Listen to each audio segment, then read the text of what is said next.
Alternative Digitalk. Real issues, real talk. Fellow citizens, following the sequence of events, Uganda seems to be at political crossroads.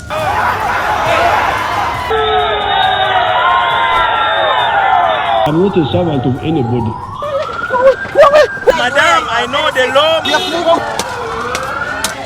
As such, Alternative Digitalk brings you the Interface Show with retired Colonel Dr. Kiza Besuje. Let's keep on the same page on Alternative Digitalk, As he gives you the alternatives on the transition question, rule of law, human rights and freedom, youth inclusion in governance, economic stagnation, as he confirms. I'll be always here Saturday from 10 a.m. in the morning.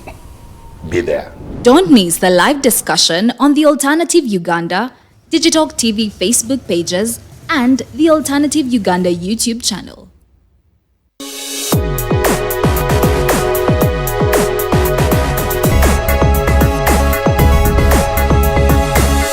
The Alternative Digitalk. Real issues, real talk.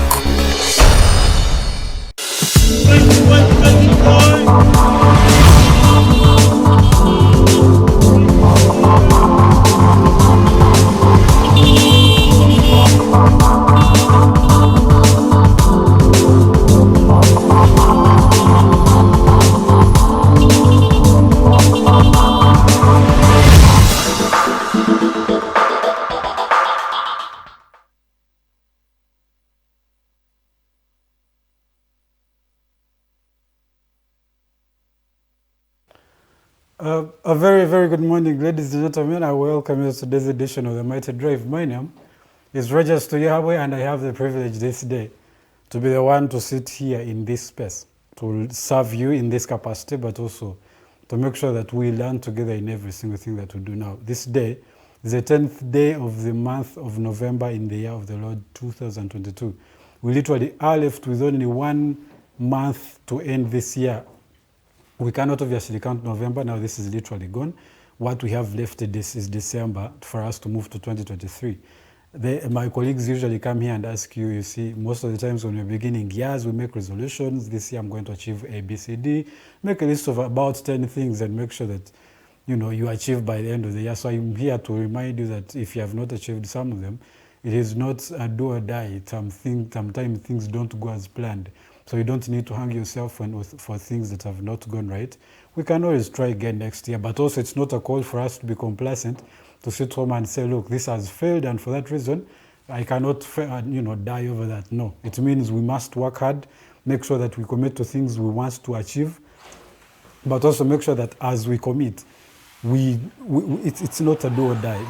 Commit, do your best, make sure that you have done your part, at least as much as possible. If it fails, what fails, things don't always work out the way we want, but make sure you have done your part. That is it from me. My name again is Regis Yahweh, and today I'm going to take you through a little bit of updates, things that have happened in places that you have not been. So the reason for this is particularly to make sure that we all move as an informed society. There's a lot of you who have a lot of stuff that you're doing, and it is my job to make sure that you understand what is going on in our society. You know, it is the role for which we are here. It is the reason for which we devoted to being that Alternative Digitalk, to make sure that the people we move with are informed, and not just in the news, but also in every single sector that happens. We are here to learn from each other, but also to grow our society collectively, and most importantly, to be engaging, to be contributory to everything that happens in and around us, because those are the things that shape our societies, that shape our families, and that definitely determines the future for which we both are working towards, and our children, that they are informed. Now, I'm going to begin with the news. I am going to particularly begin with PFT. Yesterday they had a press conference headed by the chairman, I should put him, Colonel Dr. Kiza Besije, and he talked about a number of other things, but most importantly, he also mentioned that the closing of schools is not because Ebola is spreading, but because the economic crisis, the government has been hit hard by the economic crisis, which is, to some reason, I would say agreeable, but also I don't think it is easy to. I don't think it's a good idea to downplay the Ebola, because that is an epidemic. I don't think it's a pandemic. It's an epidemic. It's an epidemic that spreads very easily and very quickly, but also something that we can avoid. So if there are things we can do to avoid them, I think it is very important and imperative that we do our very best to make sure that we avoid it. Now, the government pronounced I think early this week, the Minister of Education and Sports announced that the school calendar will end sooner than expected, because ordinarily it was supposed to end, I think, in the first week of December. So they decided on the 9th of December, sorry. It was supposed to end on the 9th of December, but it was backtracked about, I think, 2 or 3 weeks to later, I think the last week of November, to be able to conclude, for the reasons that Ebola has been spreading. There has been news around us that Ebola has been in schools, and some kids have actually been contracted with this epidemic, but also some have actually lost their lives. So they were saying that we cannot lose our children to Ebola. You know, at the end of the day, children are children, especially these, young primary students. At that age, they cannot be as cautionary as possible. So to avoid this, at least it is easier when, parents are overseeing these children, as opposed to them being in school, which sometimes is not an easy task to keep track of, a number and a multitude of those. So they decided the school calendar would close earlier than the usual, or the projected, or the calendar as it was, and say they will close earlier to make sure that, they control the spread of this pandemic or epidemic called Ebola. And also the same period, on the same particular issue, we have had the Uganda National Teachers Union, UNATO. They said also that the government closing the term early is not a good move, because apparently the other sectors are still open. We have markets that are still open.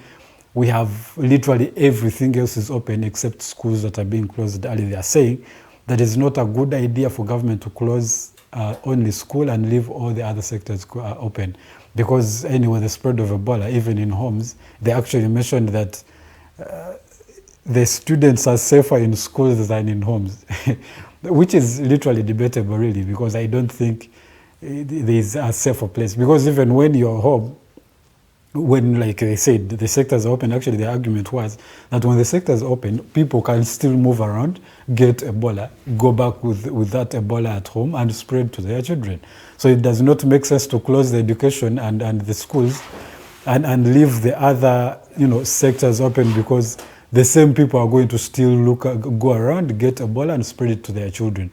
So I think it is quite debatable, but I think it's important to take the precautionary measures to make sure that at least we do our best. It is one thing to try and fail, but we cannot fail to try. We cannot say, Baganda call it, if something there's a possibility of failure, so we should not do at all, because, we might fail anyway. So I don't think it's a good idea. I think it's important that we take any move that is possible. But also moving forward, we do not know what plans government has. Maybe eventually, if the Ebola spreads even more, maybe there are some other sectors that will have to be, trickled down. Either we will have some of them closed, some of them that are, very, very sensitive, that can easily spread this Ebola. They have seen, even when we had COVID back in the day about 2 years ago, the first places I think that were closed were gathering places, because those are places that people cannot keep the social distance. Sorry, excuse me. The social distance, like churches, like mosques, and places like those, markets, they may have to either try to put some social distancing measures, or even close them if it is, not serving the purpose. So I think let's give government the benefit of doubt that if they are trying to do their best to make sure that people are safe, we'll try to accept the fact that they are doing their job. And so we try to adhere, even if, because this is just playing the fall card, that why are you closing us and not closing the others? But you also know closing the economy that is literally failing right now will also not be a good idea. So running to close the market with people literally not having money would not be a good move. What does it mean to close people home to go and die of hunger? But students can be monitored. I think it's easy for people to fight. They can try to take that caution in their homes. So I think it's a good move for government to also do that, to put some measures in place to make sure that this does not spread, but especially and more importantly, to children particularly. Now, moving away from that, yesterday we had a child die in house fire in Luka district. A 4-year-old child, a girl particularly, succumbed to a fire that gutted the house. Apparently the mother was cooking and one of the workers accidentally poured fuel in a stove, a charcoal stove. And so the house was gutted with fire, and the child was actually burnt beyond recognition. And to that reason. So this, I think, should be a call to most of us. Most of us are actually using gas in homes. People are cooking using gas. And others have storage for some of these fuels and petrols around the home. Make sure you take caution. These are flammable, liquids. They can explode at any one point that they are exposed to fire. So it should be important that people in homes, you make sure that at least there's a distance from, at least if you're storing fuel, for example, you keep it a distance away from the place of fire. If there's kitchen, there should be a good distance, a good meters away that this storage or these things are stored. And also for those who cook using gas, I think you should understand how these things work before you rush to making those. Now, it is alleged that some things were burnt also, including the vehicle, which was a Harrier, the public address system, a motorcycle, and the jerrycans of fuel. So you can see there were jerrycans of fuel in the storage. And I hope it's possible it was in the proximity of fire, so this had to happen. So I think we should take measure, especially when you have children, because children will go around, will carry that jerrycan, go and pour it in fire, and you don't know what happens next. So I think there should be some measures to make sure that these flammable liquids are a step or a miles or a few steps away from places that it can catch fire. Now, moving away from that, we have had the Conference of Parties, or call it COP. Most of us call it COP.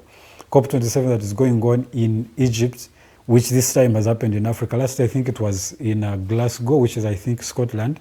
And this year is in Africa. And particularly this year, the focus has majorly been on the Africa as one. You realize that literally Africa contributes about only 3% to the global emissions. So you can imagine Africa as a whole contributes about only 3%. So it means literally the 97% is, by the global north, the developed countries that are, doing this. But the effect usually comes back to even us who are not that much of emitters. And so yesterday we saw activists stage a protest at COP, and especially highlighting the fact that loss and damage is not being financed as it should, because loss and damage is specifically about these developed countries making sure that they finance the effects of the emissions that they produce, especially in developing countries in Africa. So this actually, I think, was loss and damage was put on the agenda of COP. But now the problem was, and actually the spark of the protest was that what the pledges were very less than that which can make a change. And I'm going to read for you the pledges that were made by different countries. We had Scotland pledge about 2 million pounds. 2 million, you can imagine, to a whole Africa. So they pledged only 2 million pounds. Denmark pledged 100 million, that is reasonable, I think. Germany pledged 170 million euros. Ireland pledged 10 million euros. Austria pledged 50 million euros. Belgium pledged 2.5 million euros as a part of its 25 million support for Mozambique specifically. Among others, there are different countries also that made some of those commitments. And so these activists were saying that, these pledges cannot be working, especially they were led by a gentleman who was coming from Nigeria. He's called, what is his name? I noted down his name. I can't find it. But this gentleman also, they were saying that, especially coming from Nigeria, Nigeria recently had floods, and it is reported that over 600 people actually lost their lives in these floods. And so it means that the effects of climate change are that devastating, and they are that personal, especially to African countries. And so they were saying, the gentleman who was leading the protest, who was Loki Aben, says that the loss and damage funding cannot be put aside.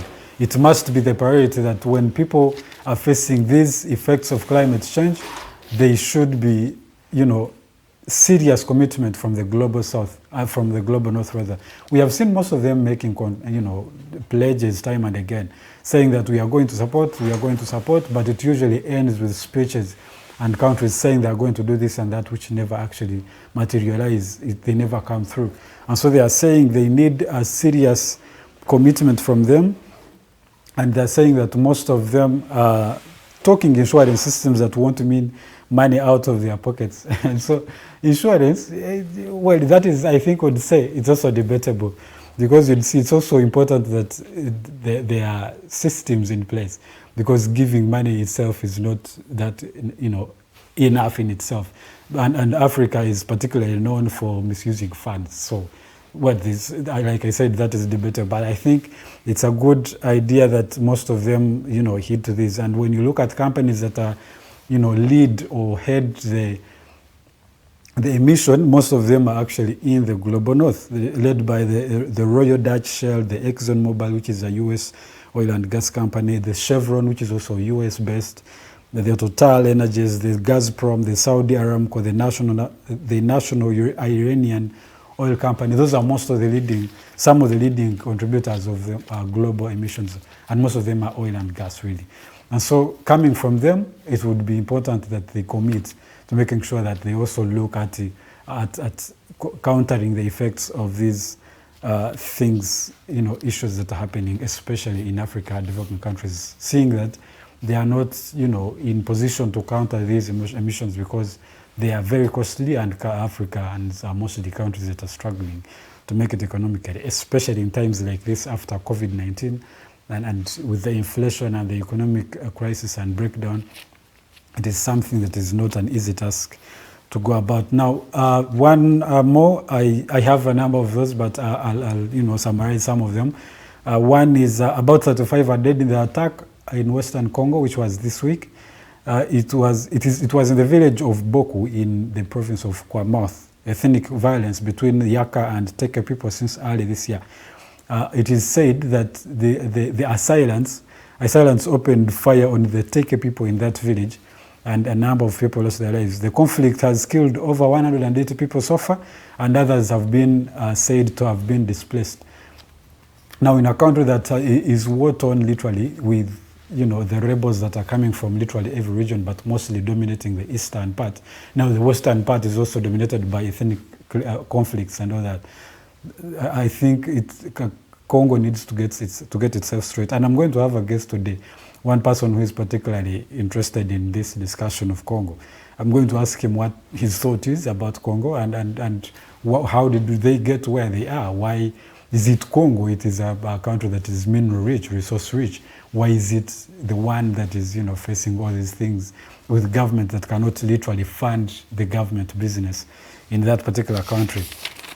I think that is all I have. One more is that government is going to spend 104.5 billion Uganda shillings to develop, launch and operationalize the 2 satellites, including the one launched. So the government actually has planned to launch another satellite. There's one that was launched, I think, early this week, that was launched in the US, but was developed by Uganda with some other partners.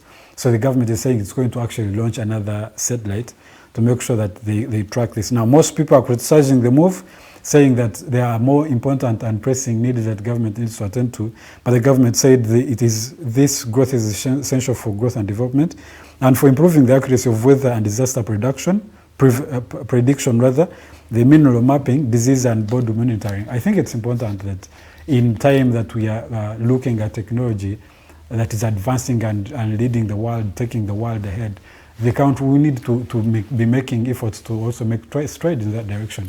We cannot sit back and say, look, as a country we have problems, this and that. People are hungry, and so we cannot make any advancements. I think it's important, and I think we should also let government do some things.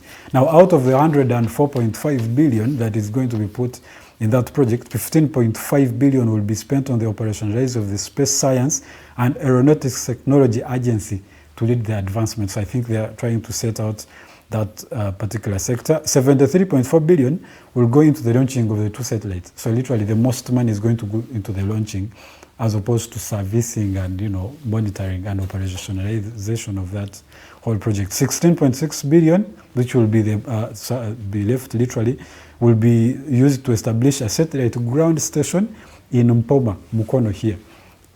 So I think it's a good move, really. Amidst a lot of other things, I think it's important.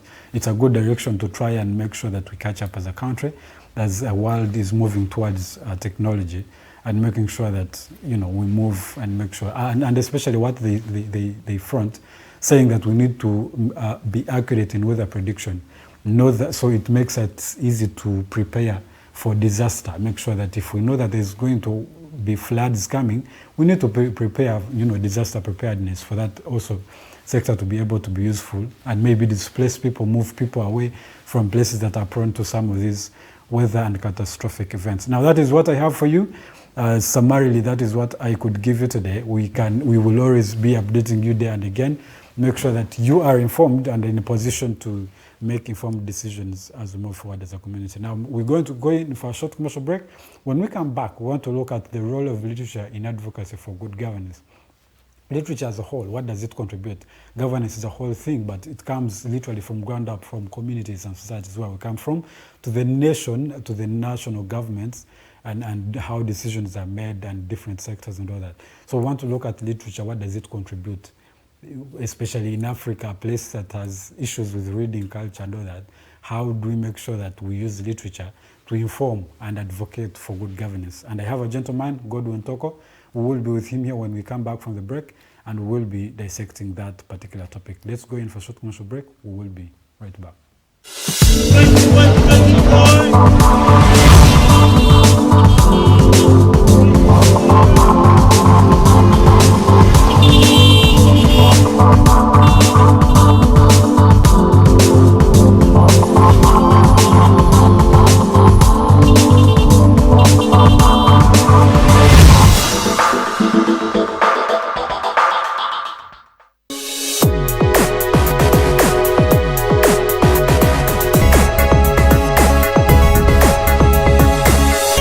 Alternative Digitalk.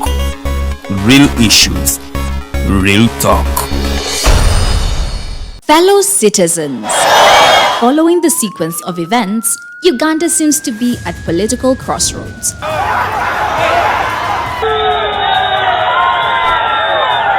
I'm not a servant of anybody. Madam, I know the law. As such, Alternative Digitalk brings you the Interface Show with retired Colonel Dr. Kiza Besuje. Let's keep on the same page on Alternative Digitalk, As he gives you the alternatives on the transition question, rule of law, human rights and freedom, youth inclusion in governance, economic stagnation, as he confirms. I'll be always here Saturday from 10 a.m. in the morning. Be there. Don't miss the live discussion on the Alternative Uganda, Digitalk TV Facebook pages, and the Alternative Uganda YouTube channel.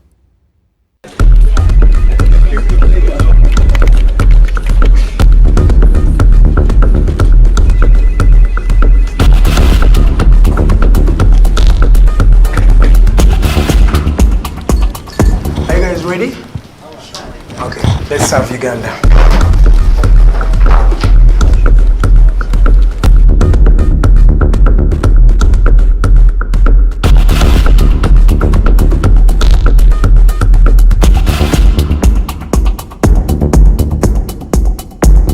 As promised, we deliver. We are redefining the social media narrative, asking tough questions and holding your leaders accountable. We are non-partisan and break down having a conversation with Uganda. We are the Mighty Drive. We hold debates that give you viable solutions. We bring to you people that Ivora is wanting to listen to. We are gender sensitive and give space to the unheard voices. Not forgetting the quote of the day. We are live on our social media platforms, The Alternative Uganda on Facebook, YouTube and Twitter from Monday to Friday, 7 to 9 a.m. Don't miss the debate behind the wheels and our studios. I am Edgar Matthew Karuhanga. Farida Vikobiri. And Princess Luwe Delidian. Expect in-depth analysis, credible, factual, and authentic information. We are the alternative Digitalk. Real issues, real talk.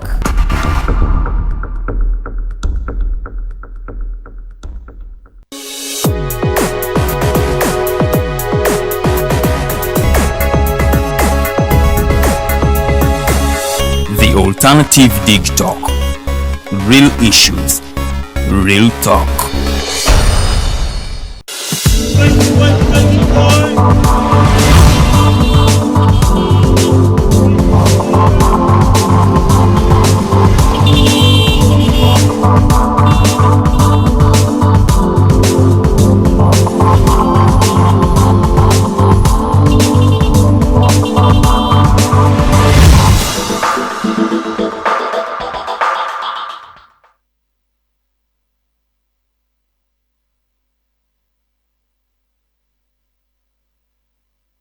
Gentlemen, my name is and I have been joined by my guest who is going to be talking to us, and you know, we're going to be trying to learn from him what we can use the literature and how we can use the literature to advocate for good governance. Now here is, you know, he's going to draw a foundation for us. How does, you know, literature as a whole shape good governance, if it does at all, and especially in a society like ours, Uganda and Africa as a whole. Literature is not something, or at least seems to not be something that most people, at least the majority, have paid attention to. So we want to look at how do we make sure that culture also increases, but in the meantime, with what we have, how do we make sure that we can shape a good governance or governance as a whole using literature as one. Good morning, sir. I'm going to have him introduce himself, tell us what he does, and then we can begin from there. Okay, morning everyone. My name is Toko Godwin. I am a lawyer by training, but I'm not into active practice as of now. So I work with a research institute called GLIS. I run a small YouTube channel called All Books UG, where I make reviews of Ugandan books in the sense that they're either authored by Ugandans or they relate to the circumstances in Uganda because they talk about Uganda or they talk about circumstances very similar to those in Uganda. So it's on YouTube. It's called All Books UG. Then I also write reviews for Sunday Monitor of books. I've been doing that for about a month or so now. It's a relatively new project. Yeah, so Sunday Monitor normally has those reviews that I write. That's it basically about me. You're welcome here. Thank you. You seem to be someone who is in the culture of reading and writing. And that culture is not one that seems to be entrenched in a society, especially like Uganda's. How do you see that shaping, you know, our whole system, and particularly in governance and leadership? So first, I think I'm more of a person who is curious. I always want to know what's going on. I want to find out other people's perspectives. I'm not that rich. I think if I was rich by now, I would have visited every country in the world to see what happens there. But fortunately, books are a cheaper way to do most of those things. If you read the very good books on Russia that will literally put your mind in Russia. So you see what goes on in the Kremlin, you see what goes in at St. Petersburg and all these places. So you're there, you understand it. Yet you could probably have spent maybe like 50, 80,000 on that book. So for me, it's books and my urge to know, curiosity. Whenever I am on social media or I watch something on TV and people are talking about something that I don't know, I feel an urge, like a burning inside, like how come you don't know about that? Then I eventually go and search for it, yeah? And that doesn't happen many times. There are not many things that people talk about. Of course, there are things that I don't have interest in.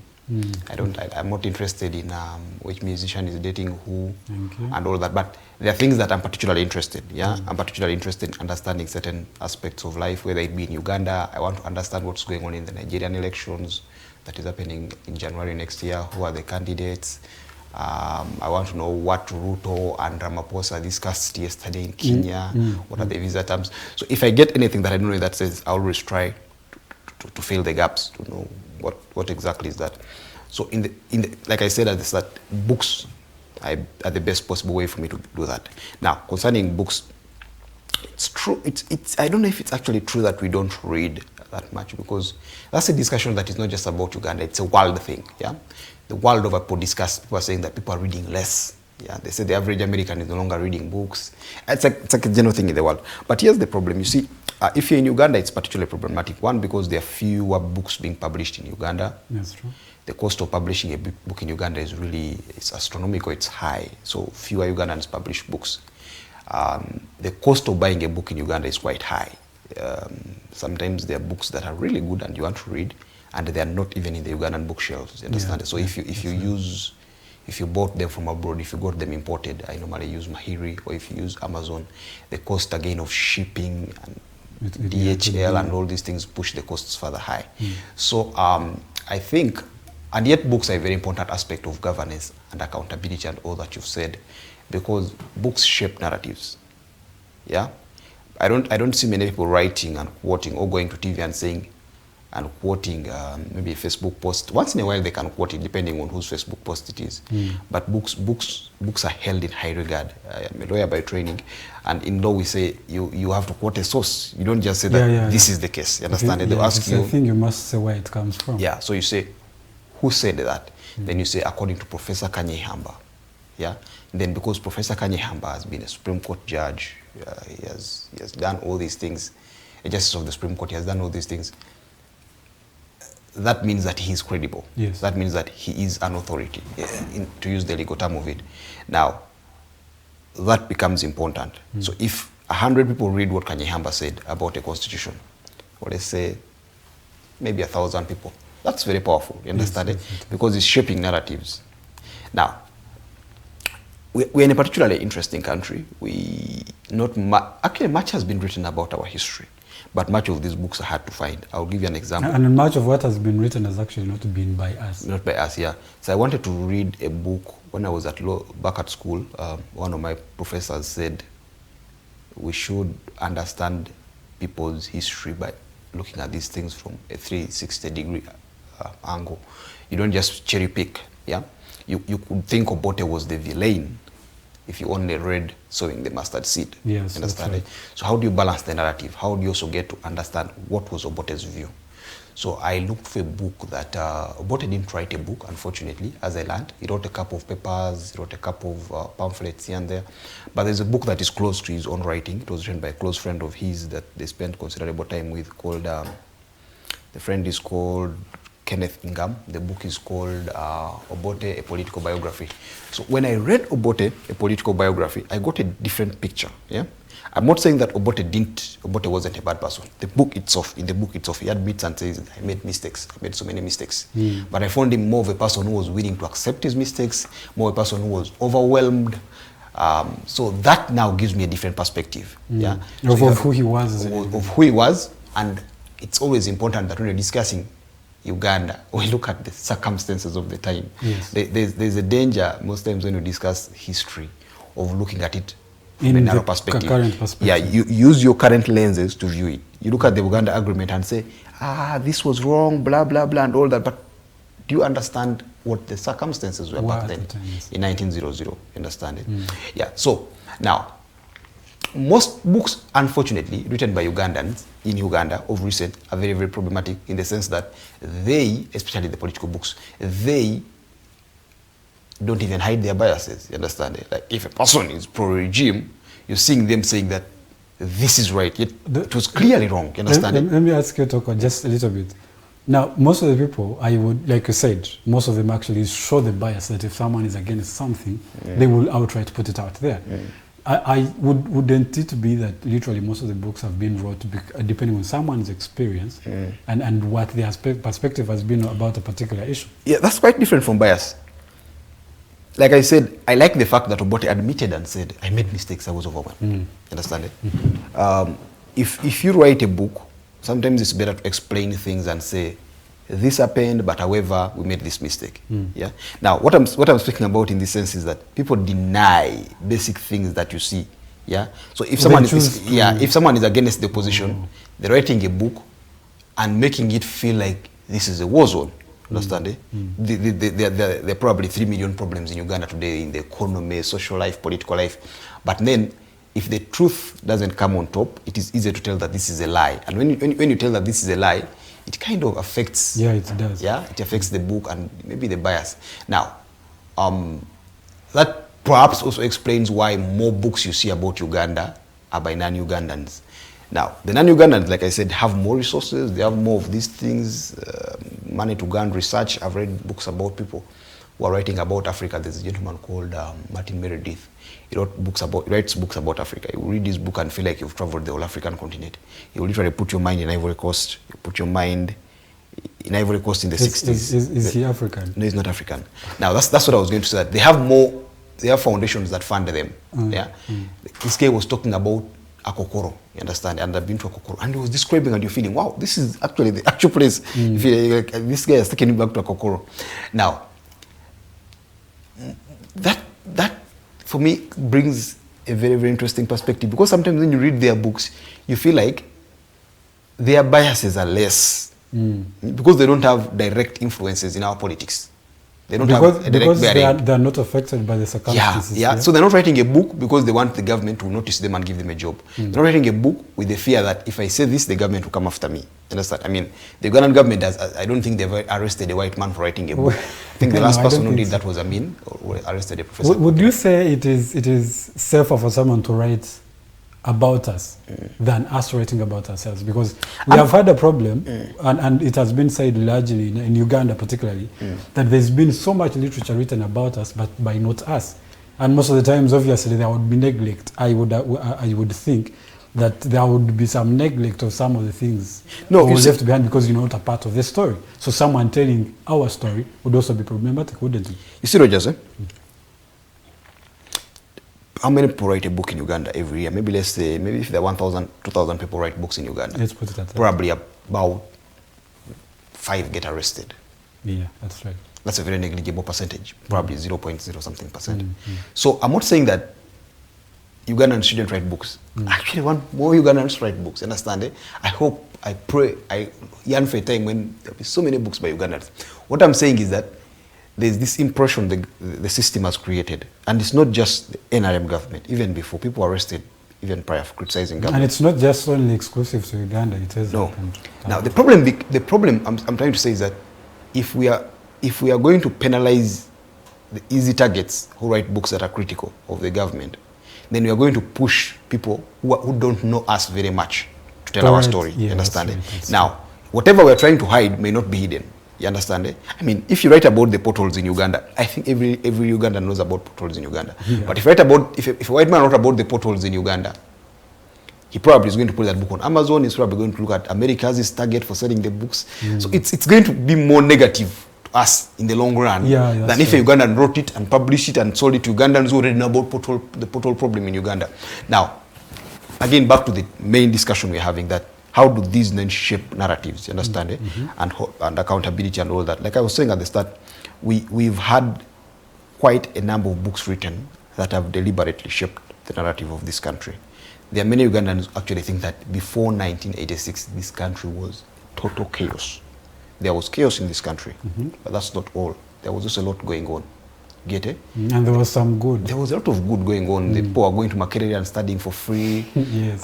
There was health care. People applaud it. Actually, most of them I would say, some of them, okay, not most of them, but some of them were actually better back then than it is so now. you'd have a hospital where Mulago, where the president is shot, and then he goes and gets medication. Maybe the question then becomes like, if of course at the end of the day, as you read all these things, you should have your mind free of biases and look at things as they are. Then ask yourself, how many people were able to go to Mulago? How many hospitals were in the country? Understand, and all that. So probably that then changes the discussion, because if you had Makerere back then, maybe you can then view and compare what percentage of Ugandans were able to access Makerere, which was the only university. Back in the day, understand compared to now. Yeah, what happened to those who couldn't access Makerere? What happened to those dreams? Yeah, so maybe it's good now that we have all these universities. Yeah, that not everyone is clamoring for Makerere. If you don't go to Makerere, you can go to another university. Now, but again, the idea is that the narrative shouldn't be one. You understand? Try to understand our country. You understand? If we understand our country, from there, and then we can make better decisions and better judgments. I think for me that is the big problem that we have as a country, that we seem not to know ourselves so much. Yeah, we seem not to read so much about ourselves. We seem to look at things as black and white.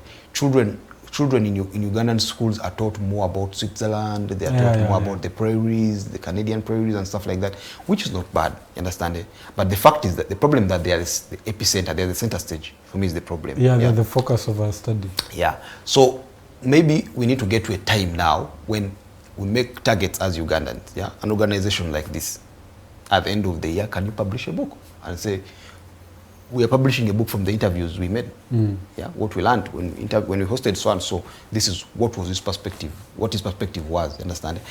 It seems increasing that books are becoming a medium that people don't read that much. More people probably look at their Facebook phone screens. I think a lot of people actually focus more on social media than yet, which is also not bad. The idea here is generation of knowledge. Like I said, for me, I read books, but out of curiosity.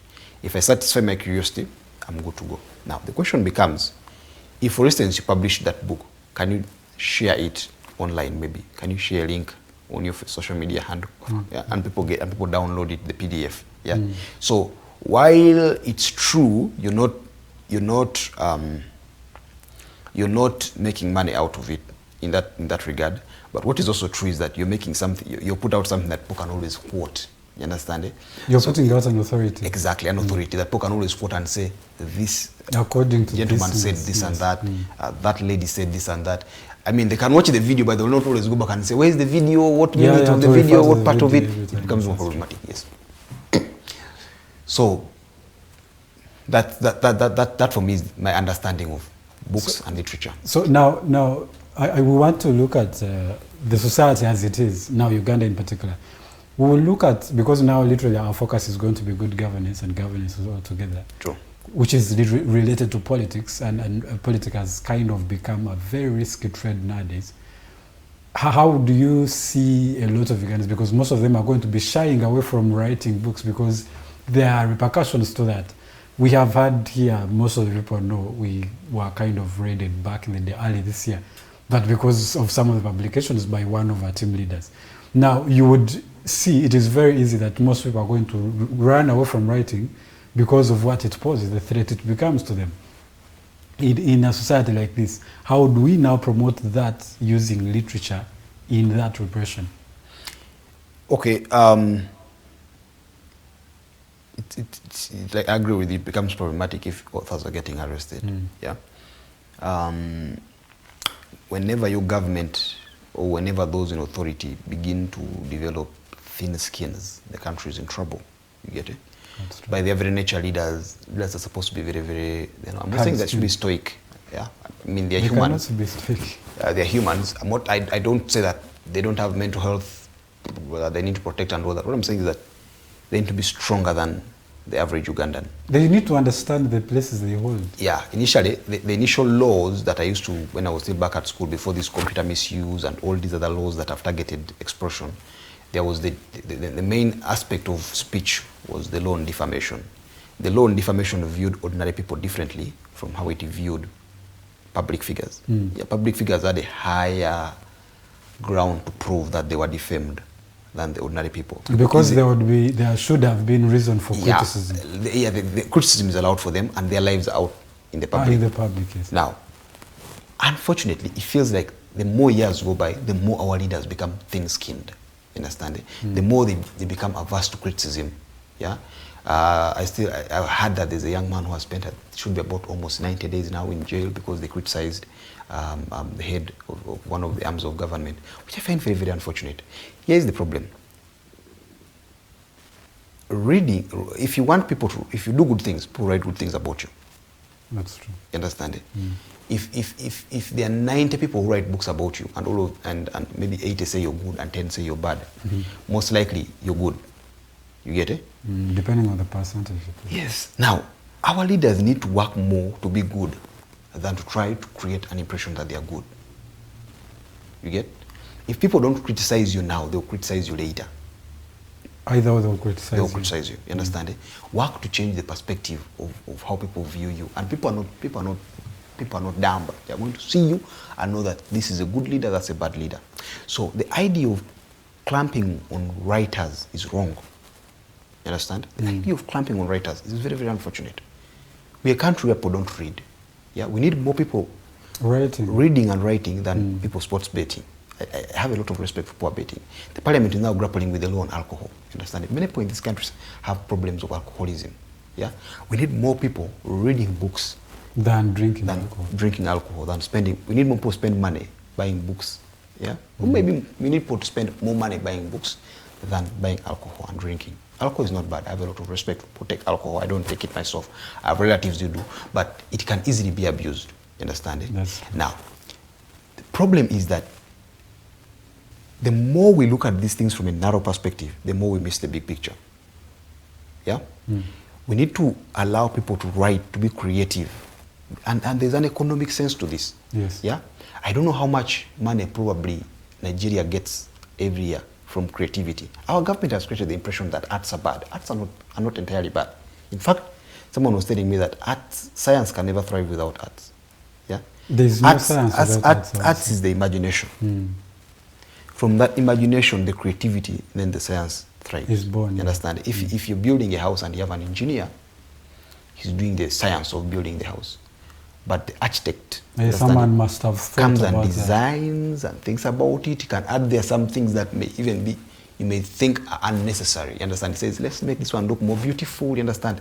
Now, depending on what you're building, that house could probably, the value could shoot up just based on the small art details they added to it. Now, when we allow people to write more books, in fact, the government of Uganda should support writers to write more and more books. When we do that, we are leaving a message for people who will come maybe 100 years after us. They will know how life was for us. They will read from our perspective and then pick it up from there. Let me tell you something interesting. I read Matthew Richikaire's book. His book is called 70 Years a Witness. It's a very, very amazing book, very, very interesting. A lot of insight. This gentleman lived a very long life, you understand? And not just a long life, but a long, meaningful life. He met so many people. He watched the NRA war. He watched Obote. He watched all these things. In his book, he writes how he was a guild president at Makerere.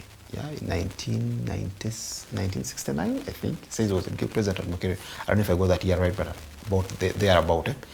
So he says one of the biggest challenges they faced was how medical students should move from Makerere to Mulago. The risks, they had to wake up early in the morning. Some girls were raped. And it was quite hard back then. What's funny is that I was in the Makerere University Guild in 2016. I was a guild representative for law school. And the same problem was at literally over 50 years later. Yeah, this is the same problem. That we're grappling with the problem of how do we get medical students to go to Makerere? Well, without the risks. So since 1969, we are dealing with this problem. You understand it? 1969, my father, I think, must have been like 5. You get? Now, my father was 5 years. Then I come and become a member of the Makerere University Guild. And that problem has persisted. You understand it? Probably, if we told more of these stories, we would know that there are problems here and we need to deal with them this way, you understand it? And we keep, of course, our history, we protect it. I saw the president launching an album that day and saying, this is how we are going to keep our culture of music, which is very, very amazing. But how do we keep the other cultures as well? Who tells our story? So little wonder you have people who know more about Canada, people who know more about Justin Bieber, people who don't even know things about our own society. You'll find someone can document a life of one celebrity abroad, but they cannot talk about their name. Yeah, because we are not making our own heroes. Yes. We're not making our own celebrities. Who is Nyanga Binji? Yeah, the lady that the Rastafari around the world celebrate. Yeah, who are the heroes that fought against colonialism in this country back then? Yeah. If we allowed more people, if we supported and allowed more people to write books, they write about that. And the only way we can do that is if we allow that we ourselves can first of all be criticized. Understand it? Criticism doesn't kill. Criticism can make us better people. There are limits to freedom of expression, and I respect all those limits. We shouldn't have people promoting sectarianism. We shouldn't have people promoting hate speech and all these things. But at the end of the day, we need to give more people freedom to write. I feel, of course, I sympathize with you guys. I heard about the raid that happened here. I thought that was very, very unfortunate. Yeah. But I know that that is not the last time. I feel like we have a government that is increasingly going to arrest people over such flimsy issues. I would agree, yes. But then I feel like if I were to meet the government myself, I would tell them, let people write, let people do these things. Because there's someone told me recently that human beings keep anger. The anger piles. At some point, they have to vent it out. Yeah. They have to let it go. It's like everything, yeah. Like when you fuel your vehicle, and at some point there's an exhaust to take out, to vent out the chemicals that, the gases that would be bad to the vehicle. Now, if someone wrote a book and criticized the government, they would feel like, yeah, I've put down my anger, I've let it go. When they see people on Twitter criticize the government, they feel like, yeah, I've done it, yeah, I have hit her, I have exposed her. You understand it? That's okay. Because if you cut that channel, you don't know where they're going to go next. And the problem is one, because most of the times most of the times I would think that when someone criticizes you, it becomes easy for you to actually look in the perspective, in your own, in the inside, see, this has been my approach, this has been my method, but is it effective? Is it working? If it's not working, maybe it gives you an idea of what is the best way to take. Exactly. So that would be a good direction. Then you change and make things better for everybody. Yes. So that would be a win-win for most people. And you know, it's a culture that is not very common in Uganda. Most people don't actually like criticism. Well, every person doesn't like criticism. But I think we should come to around the idea that criticism is not negative per se, but a more of a reflection of what we're doing and how we can do it. Yeah, especially if you're a government person, if you're a civil servant. Yeah, for you, criticism should be allowed. More and more of criticism, especially if you live in the public life. Yeah, because that is a byproduct of public life. People get criticized. You understand? But you're representing people. That should be the beginning. Yeah. So if they feel like you're not representing them well, they should be encouraged. Yes. In fact, they should be supported to criticize you. You get it? We should have more and more leaders. And our leaders are aloof. They are not that close to us. You don't meet your MP that often. We need to have circumstances where I can go and criticize our leaders. Understand them more often and say, yeah, you did this, but I don't think that's the right thing. You didn't consult us on this and all. Now, that would make us a better country. One of the countries I like reading about is Israel. One thing I learned, there's a book called Startup Nation. Startup Nation is a book on why so many tech companies are in Israel. You get it? Israelis are very few. I think not even more than their population is about they can't even make half our population, I think. But every big tech firm in the world almost has a base in Israel. It employs Israelis. So you have Facebook, Twitter, most of these firms, whether it's Tesla, a lot of research and development, R&D, happens in Israel. Understand it? So in that book, the author explains so many things about the Israel culture. He says when you face an existential crisis, it triggers your brain. You're always thinking better. You're thinking faster. A lot of stuff. But then there's one thing he said. He said in the Israel culture, there are no castes in society. Like everybody can criticize everybody. Understand it? He said what makes that possible is that Israel has a system of conscription. Yeah, where you pick people and make them part of the army. Yeah, Israel has fought battles all its life. I'm not a fan of the battles they fight. Sometimes I feel like they are being unjust to some people. But then, because of that existential crisis they have, he says that their armies are such that you can be picked and put into the army. That's at one point, as long as you're an adult male, you're trained to be in the army. Then he says that has broken the system of people looking at others with so much respect and all this in the country. Because anyone can have a part of it. Yeah, it says that while you can be an army unit, because you're not fully employed into the army. So after you've done training and all that, you're let to go. You can go and become your lawyer, you can go and become your doctor, but you're soldier. It's not a life sentence. Yeah, if you're summoned, if they need reserves, they can summon your unit and say, we need your unit. Yeah, we need to go and deploy you. So very fast, you leave whatever you're doing, you run, go back to the army and fight. You understand, to defend your country. Now he says that the funny thing is that you'll find a unit where there is an Uber driver, who lives a normal life. He's an Uber driver in his normal life. So he's probably very low in society. If you look at society with basic lenses, he's very low in the hierarchy of society. But then when his unit is summoned, he is the commander of the unit. And in that unit, there is a professor, there are lawyers, there are doctors who now have to salute him. You understand? So he says that has kind of made the society fluid, that no one takes anything seriously. You get like... About anyone. Yeah, about anyone. you don't come with your titles and say, me, I'm a lawyer. You're a lawyer, yes. But when you're in the unit, I'm going to be your boss. I am your boss, so you're going to have to respect me in that regard. He says that because of that, their society is such that people criticize everybody, you understand? They live a very free life, and says that has kind of helped them trigger their brains. Yeah, there are no limits. Kids in school are not taught that you must respect this person. And I have a lot of youth groups I'm a member of, and we meet often. So sometimes you bring minister, you understand? Then you ask a question and everyone is like, why are you asking that question? And I'm thinking, no, guys, this is a public servant. There is a very serious case of corruption alleged against them. It's my right to ask, understand? Now that I have you, I'm not saying it behind your back. You hear you, Rogers, they're saying that you stole 1 billion shillings. Yeah. So tell us, you understand? In fact, I should be praised for giving you a chance to explain yourself and clear your name before me, you get it? Because if you do it well, I'll not go again and say, this minister is corrupt. In fact, when the next person says you're corrupt, I'll say, no, he's not corrupt, because these are the facts we don't know. I mean, these are the facts other people don't know. But we live in this country, people are so self-preserving. When a person is a minister or an MP, he's held in such high regard. Little wonder, therefore, that when you have them and write a book that criticizes, especially, and I'm saying this without any fear of favor, the first family, yeah, because if you look at the Computer Misuse Act, for instance, it has been aggressively used. Yeah? My friend Isaac Semakado was telling me that he has studied the Computer Misuse Act, and a very high proportion of the cases that act has been used to enforce. Yeah? I mean, very many of the victims of that act are people who have criticized members of the first family directly, you understand it? So I criticize the president, so I criticize somebody, so I criticize a lady in the first family. Now, that is problematic, you get it? Because now those at that particular level, our leaders should even be more open to criticism.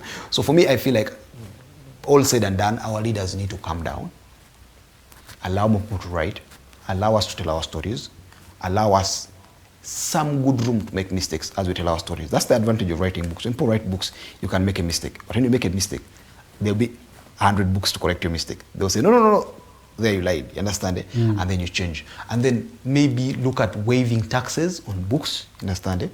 Especially particular books that come to the country. I was looking for a book by Grace Ibingira. Grace Ibingira authored a book called The Forging of an African Nation. It's a marvelous book. Marvelous book. If you read that book, it really puts you in the perspective of what this country was from about from the start of Uganda, which was about 1895. From about 1895 up to about 1971. That book gives you a very, very clear perspective of this country. Grace Ibingira was this man who knew too much. He was a lawyer, trained abroad. He was a royal in the Ankole Kingdom. He was Secretary General of UPC. He was Uganda's representative to the UN. So many stuff. Such a book. Now, guess what's funny? I searched for that book and I couldn't find it. You can't find it in Uganda. And I said, all the bookshops in Uganda, none had it. Okay, to their credit, it's an old book. I think it's about 1975 in writing. But someone had it on Amazon. You get it? So the Muzungu will come here and he knows so much about us, and we're wondering, you can't know. By the way, someone can know more about you than about yourself. Yeah. Someone can know more about your village, and they have never gone there. I mean, they've never stepped into your village.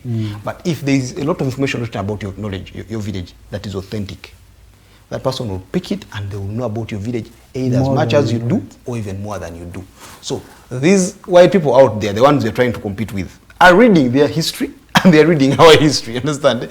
So they know about themselves very well, they know about us very well. They know the weaknesses, they know about our excesses. So if we are going to compete with these people in any aspect, and yes, the world is about competition. There was a professor at Makere who liked to say that Vita, I think Vita is, no, Biashara ni Vita. I think Biashara is business, Kiswahili, and then Vita is war. You see that business is like war. You have to be aggressive. So if we look at ourselves as Africans, how much trade are we doing with the world? How much are we exporting? Why are our minerals not getting the money they're supposed to get? Understand it? Partly, we could blame them and say, oh, they're causing wars, they're doing what? But they're able to cause wars because they have read and understood everything we are. And we're not reading about ourselves. You understand it? So we need to allow people to write all these books and tell us their stories. What is Karamoja like? Understand? If you've not stepped to Karamoja, can you walk to Aristo, pick a book, and know what Karamoja is like? That would even break this whole aspect of tribalism and ethnicity that you see. Because people in this country, and I find it problematic. I've deliberately taken an effort to travel in Uganda. So I've gone as far as Karamoja, Kapchorwa, I've gone, most of these regions in this country I have, understand it? But you get shocked with how many of your friends will ever deviate from the route from their village home and back to Kampala. Understand? If someone is from Mitoma, they move from Kampala Masaka Road to Mitoma. If someone is from Gulu, they just do that Northern Uganda Road, understand, to Gulu. Someone from Bali does that road. So Eastern. At the end of the day, we don't even know ourselves, understand? We don't know anything about ourselves. So we need to know more about ourselves. Allow me pick a book and read about the Alur culture and know why do the Alur love a particular fish called angara, understand? What's the history to it? How do they get it? How different is it from other fish? So if we allow people to write more of these books and support them, yeah, for me I would be happy if I went to a school and found my son has access to books in the school library that are telling him, of course, you can teach him the Canadian prairies, but if he has access to books there that tell him about the East African community, that he picks a book and says, what is the East African community? Yeah? And if he's 15, as a 15-year-old, what he needs to know. That's where we need to go. Toko, we are going to go in for a very short commercial break, but I think what we mostly pick from his discussion, this particular discussion, is mostly that books literally weigh the community. They weigh and tell you, look, this community, society is probably doing this, and there's something to learn from them. So when you stifle those, people who are trying to do the weighing, it becomes quite problematic for both, especially most importantly to us as the people, because we are consumers of that literature. But we're going to go in for a short commercial break. When we come in the second hour, you should also be able to participate in this discussion. You can send your comment on our social media handles, Facebook, The Alternative Uganda, and the Digitalk TV.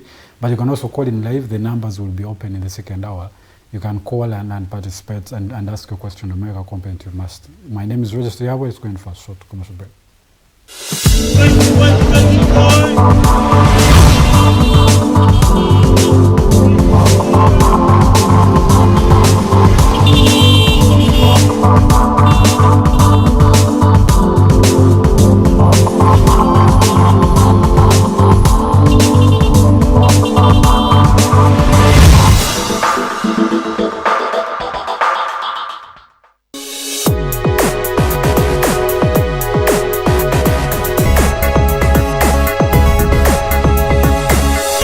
Alternative Digitalk.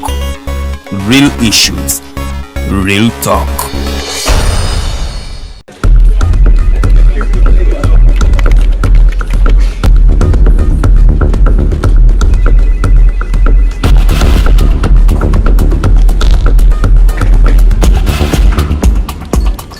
Are you guys ready? Okay, let's serve Uganda.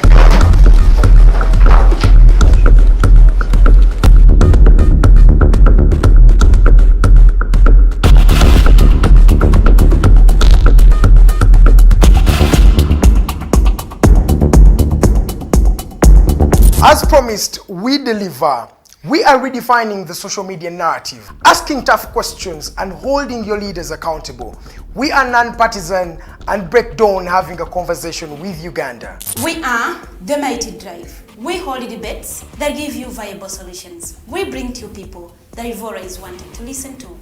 We are gender sensitive and give space to the unheard voices. Not forgetting the quote of the day. We are live on our social media platforms, The Alternative Uganda on Facebook, YouTube and Twitter from Monday to Friday, 7 to 9 a.m. Don't miss the debate behind the wheels and our studios. I am Edgar Matthew Karuhanga. Farida Vikobiri. And Princess Luwe Delidian. Expect in-depth analysis, credible, factual and authentic information. We are the Alternative Digitalk. Real issues, real talk.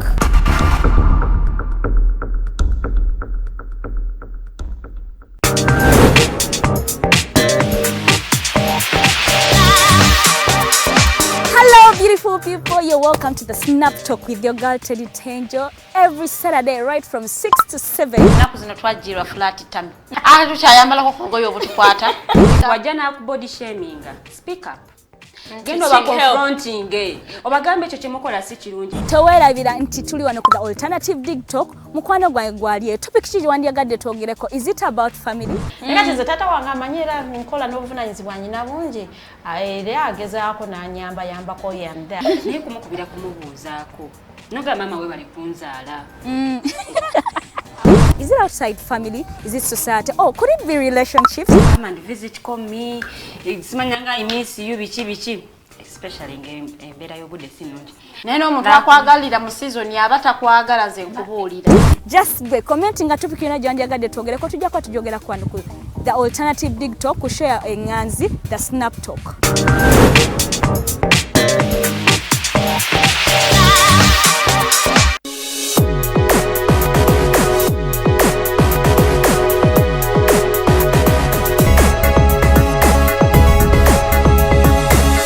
The Alternative Digitalk. Real issues, real talk.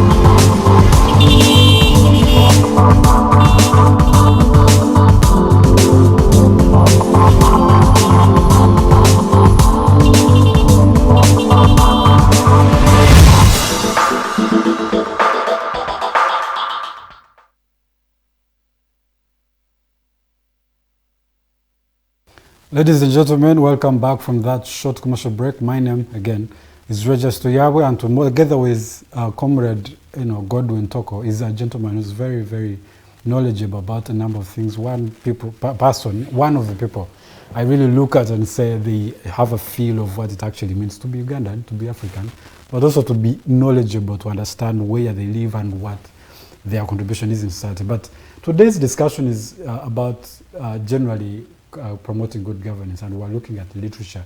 When you're looking at the whole ecosystem of writing as one, what are the barriers, what has happened, and what are the things that we're missing out. He has mentioned a lot of them, and he mentioned one particular statement he did is that, especially for political criticism, that you do not become a good leader instead of shaping a picture that you are a good leader, instead of pretending like you're one, trying to force people to believe in you as a good leader. Become a good leader, actually.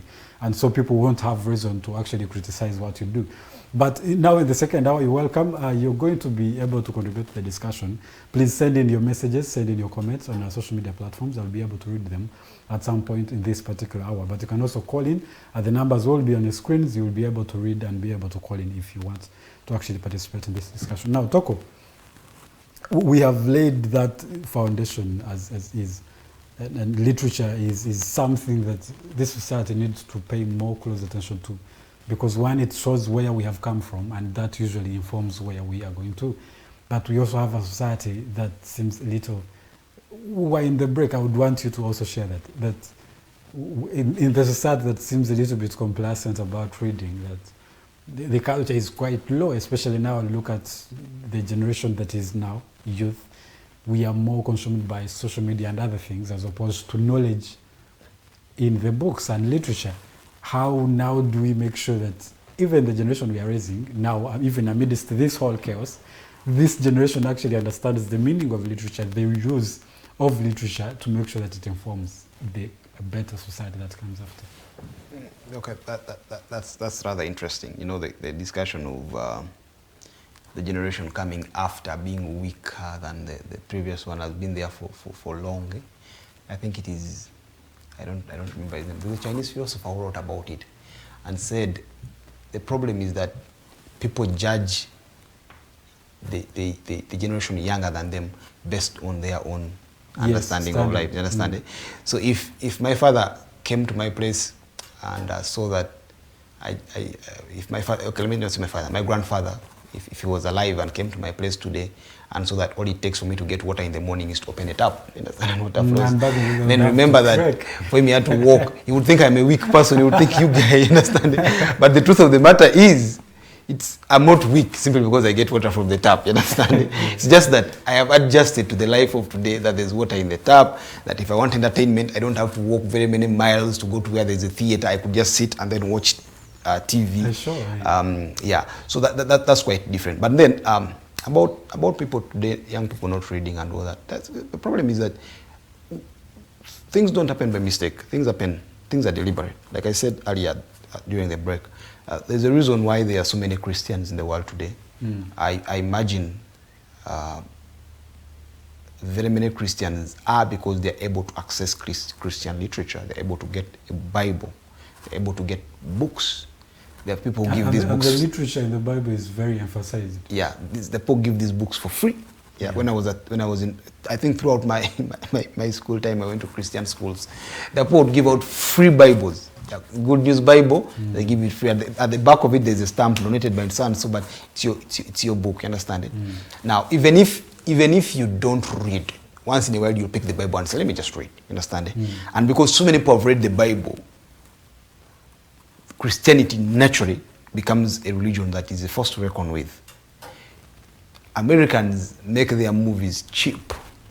Americans dominate social media. When they saw that TikTok was becoming a problem, an American company went and bought it.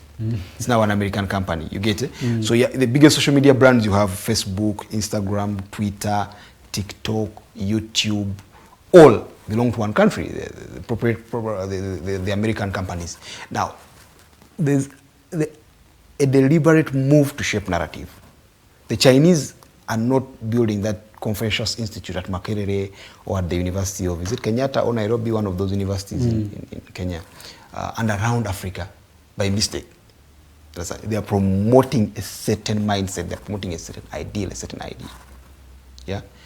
If our government really wants to promote these ideals, if our government wants to promote patriotism, if our government wants to promote a culture of young people sacrificing for their country, needs to look at things from that perspective.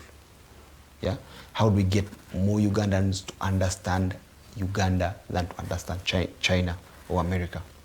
You get it? I feel like that's what our African governments lack. Most of them just hope that these things will happen by chance. I read a book of some guy called Park Chung-hee. Park Chung-hee was is credited as the founding father of South Korea. Many people talk about Lee Kuan Yew, but Lee Kuan Yew and Park Chung-hee had a lot in common. They transformed their countries. Park Chung-hee did it in an even shorter time of just 18 years. He had transformed. The other one talk about 35, Lee Kuan Yew? Yeah, Lee Kuan Yew is about 35. Park Chung-hee is just 18 years. He had transformed his country tremendously in 18 years. You won't believe where he found South Korea. Understand? It was a very, very small country that was almost being overrun by North Korea. But today South Korea is a very, very powerful country in the world. Very, very powerful in all senses. In business, people have Samsung phones, that's a South Korean company. You see Hyundai cars, you see Kia, the vehicle. The car company, yeah, all those are their companies. And these are they're probably either about our size in population or even less than us. I think they are less. They might be but less. they're doing so many things. Yeah. Now, how I get to know about these guys was I read those books. But when you read about them, what you appreciate about all of them is how deliberate they were in transforming their countries. Many African leaders, when you listen to them talk, they talk about transforming their country. They seem to be reading the same script that these guys read. But the problem, what seems to be lacking is that attempt at being deliberate. You get it? I wouldn't mind living under a dictatorship that is working for me. I'm not saying dictatorships are good, understand it? I'm saying that there's also a risk of living under a dictatorship that's also not working for you. You get it? Like, so if I have to choose a dictatorship that is just there, it's not going to work for me, I'd rather live under one that's working for me. You get it? So they had decisions that were taken that were very, very hard decisions. Yeah? So one of the decisions Park took was that business had to work for South Koreans. Why are we importing cars? You get it? So they made a car, I think it's called the Hyundai Pony. The Hyundai Pony, because they were exporting so many Chevys, the Chevrolets from America. It was saying that, why are we sending so much money to America for these cars? Let's make them here. They made them cheaper, you understand it? So people would buy them. Yeah, but you see, there's an aspect of protectionism in business, which is wrong. So if you're going for protectionism and saying that, let American cars not come here, America would fight back. Yeah, maybe they will deny you the raw material if you're buying it from them.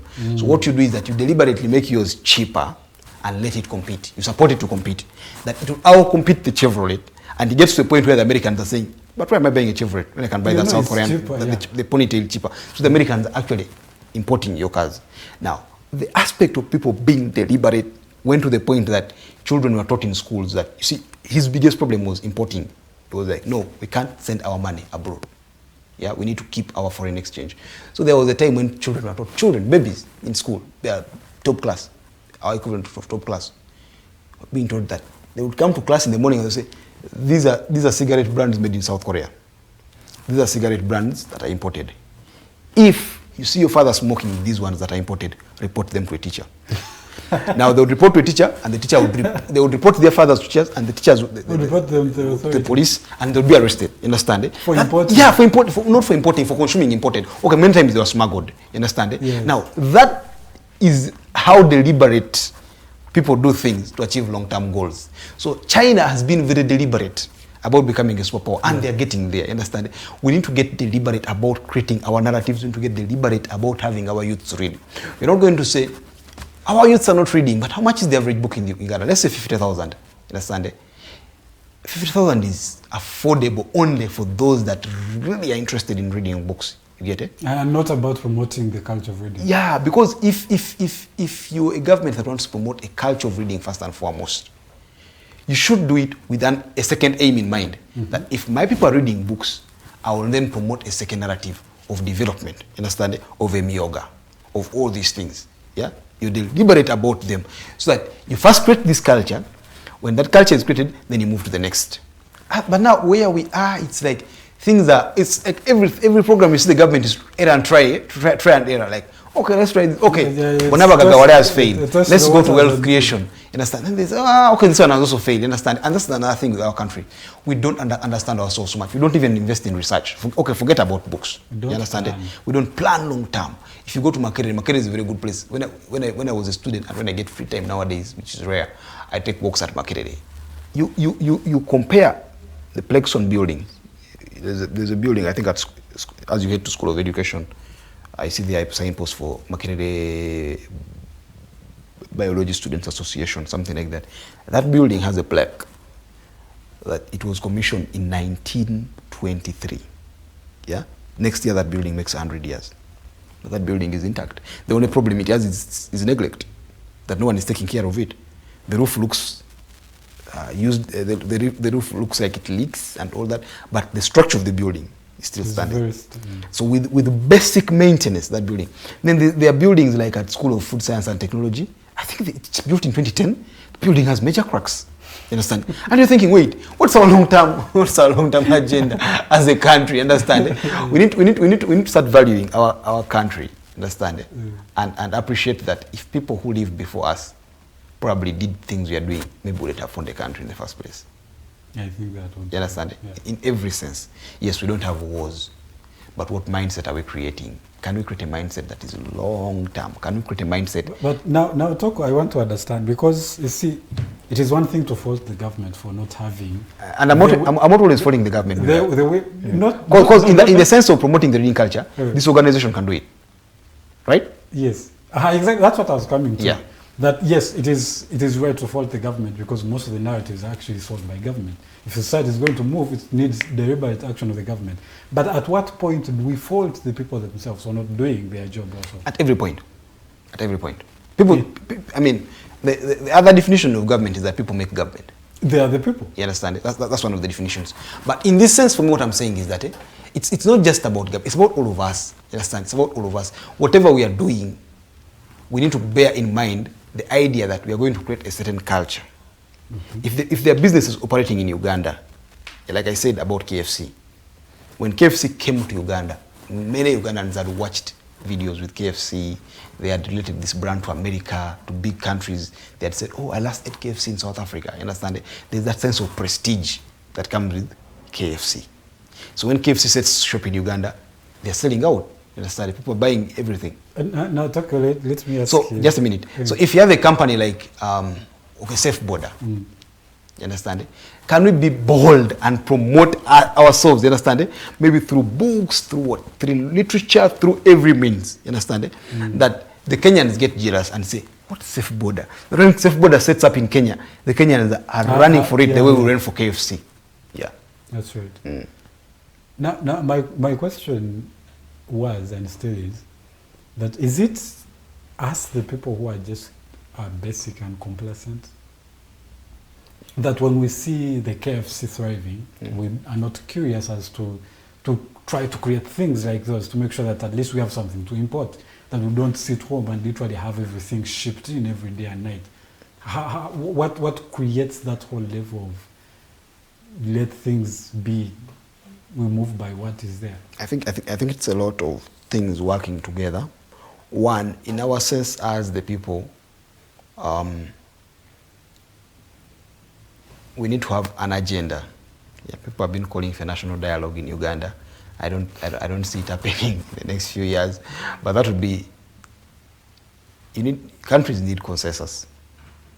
Yeah, if you go to the boundaries of Uganda, there are no walls. Yeah, there are no walls that this is Uganda. Then you cross the other side. This is Kenya. This is the DRC. The idea that I am a Ugandan, I love this country or I hate this country, is in me. You understand it? Now, how we get that and either make it better, how we get me to either love my country more or to hate my country depends on many factors. You understand it?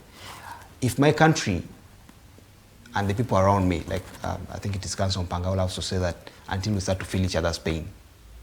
When he says you start feeling each other's pain, it's very telling. I mean, Uganda is a lot of pain. But also you could also say in his statement that until we start to celebrate, to feel like every victory of the other person is also our victory. Yeah. So if Cheptegei won, we feel like that is us. And that's normally the case. Yeah. When Uganda Cranes win, it is the country celebrates, including many people who don't even go and play. Yeah. Now, who don't even know Cheptegei. Yeah. So at the end of, we just see the Uganda flag on him. So at the end of the day, that's where we need to go more as a country, that we need to get ourselves to a point where we agree on so many things, where we first of all feel like there is a country called Uganda. Now, while I have a role to play in that and you have a role to play in that, the bigger role lies with the leadership of this country. Yeah. Increasingly, you feel a sense that more Ugandans don't either feel excluded, understand? Either feel excluded, they feel like things are not working for them, they feel like they're marginalized. Yeah, if there are places where you go to, I think I read a story yesterday in the newspaper where I think it was URA going to Tororo and trying to get people in Tororo to pay more taxes, and someone said URA has never constructed even a single toilet in Tororo. You understand? So why would they feel like that? You understand? If people feel like things are working for them. Understand? Okay, it's true, URA has never constructed a single toilet in Tororo. But can we agree and tell them that, you see, URA hasn't constructed a single toilet, but you see the guards, the security people, the policemen, URA buys them the uniform, and then they protect you. Yeah, how you break that to the ordinary man to understand that, well, there could be a toilet here, but there would be insecurity and they wouldn't even use the toilet. You understand? However much you wanted. Yeah, now, that for me is the art of these stories that we need to tell. We need to be deliberate about these things. You get it? And break. And you see, the problem is that we are a society that is, some of us, many people in Uganda are becoming elitist. You understand? We have gone to school, we've read a bit, you understand? Now, while being an elite is good, the problem is that sometimes if you not use it well, it alienates you from your society. Yeah, most times. Remember, I think it was Chinua Achebe's book. Which book of Chinua Achebe? Not Things Fall Apart, not, maybe, is it, not, I think An Arrow of God. So you're picked from your ordinary society as a Ugandan, where most people are not educated. You're set apart. You're educated. Most people don't speak English. You speak English. Most people are not exposed to know what happens beyond Uganda. You know. But the problem with that is that sometimes, if you're not careful, that gives you a sense of hubris. You begin to feel like you're better than everybody else, which is problematic. Because you're excluding everybody else, you begin to deal with their problems as if they are your problems. So you'll have URA trying to explain to these people that pay taxes, but not able to break it down to the ordinary man. You understand it? Because the ordinary man is not going to understand these things. We need to accept the fact that we're not Israel, we're not America. We're a society where we're dealing with people who are, some people who are so sophisticated, some people who are so down. Yeah? At every one point in time, we must remember that. Yeah, if you sit at the back of a border, me tell my friends, sit at the back of the border. The border, they are probably, from reports we have read, most of them don't even know about traffic signs. Understand? If the guy is going to run the lights, don't never be in a hurry to say let's run them. Understand? Tell him stop. You get it? Because when you educate him, then maybe the next time he will learn that I shouldn't run the lights. You get it? So while we should expect so much from everybody, we should appreciate that there are people who are not going to give us much unless we help them get much. There's a gentleman called what's his name? It's called Michael Sandel. Michael Sandel is a prolific writer. He writes about he's a philosopher, writes philosophical stuff. Man, one of his books, his most recent book, I think it's 2021, even talks about COVID-19 and the lockdowns in it. It's called The Tyranny of Merit. I love that book. If I can break down for you that book, this professor was simply saying, if you go to Mulago to get treated for anything, diabetes, malaria, whatever, when you go to Mulago and the doctor comes and checks on you, maybe injects you, prescribes for you medicine, whatever he does, and then you get well, be appreciative of that doctor. He saved your life. That's true. But don't forget to also thank the person that cleaned the hospital in the morning. Don't forget the askari opened the gate for the doctor to come in and treat you. It would be unbelievable for the doctor himself. Yes. What he was saying is that society functions as a unit. Collectively. Everyone is playing their role. We have a problem that sometimes we end up undermining other people who are doing things less than us. Yeah, that I'm a lawyer. Makerere, working, making some little money every month, understand? Then I begin to undermine everybody else. Where I come from, I see boda men and I'm like, those ones didn't go to school. Understand? I learn new English words every minute and I want to find my friends to use them with, understand? To show that I know this, understand? It can be fun, but it can be dangerous in the sense that you get alienated from your society. Yet society should function as a unit. Each time you have a problem, each time, before you abuse a boda rider, you know, most of us in Uganda, probably before you became a lawyer, while you are rushing to sit an exam and you are almost late, probably there's a boda guy who dropped you. You understand? He dropped you there. And now when you get here and then you forget and say, I am a lawyer because I am bright, I was the best in P7, I was the best. Yes, you were. But there are so many small things that ordinary people who don't make news, who are not even, who in the language of research you call footnotes, did, that collectively made you who you are.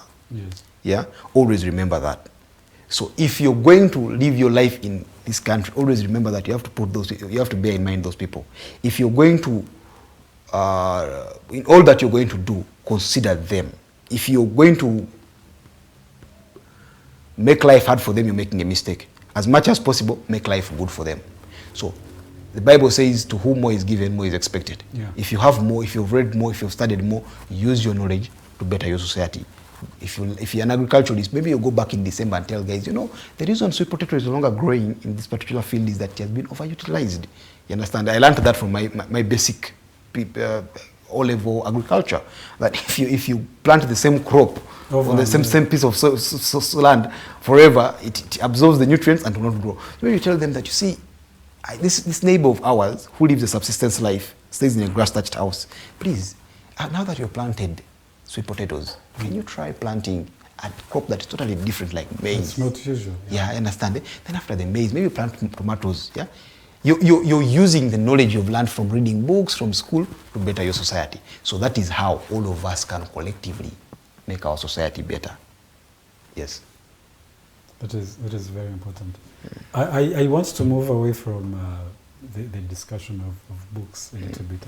And I'm making the discussion open because you told me that I shouldn't make it strictly about books. So I'm making discussion about governance, everything. Yeah, because there's just so much to learn from that. It's just more than books as it is. Exactly. Yeah. And so I want us to conclude this one. That now as we are, and as a society, as a culture, and where we stand, especially in this business of literature and books and reading and all that, how do we make it better? How would we incentivize it if that has to be?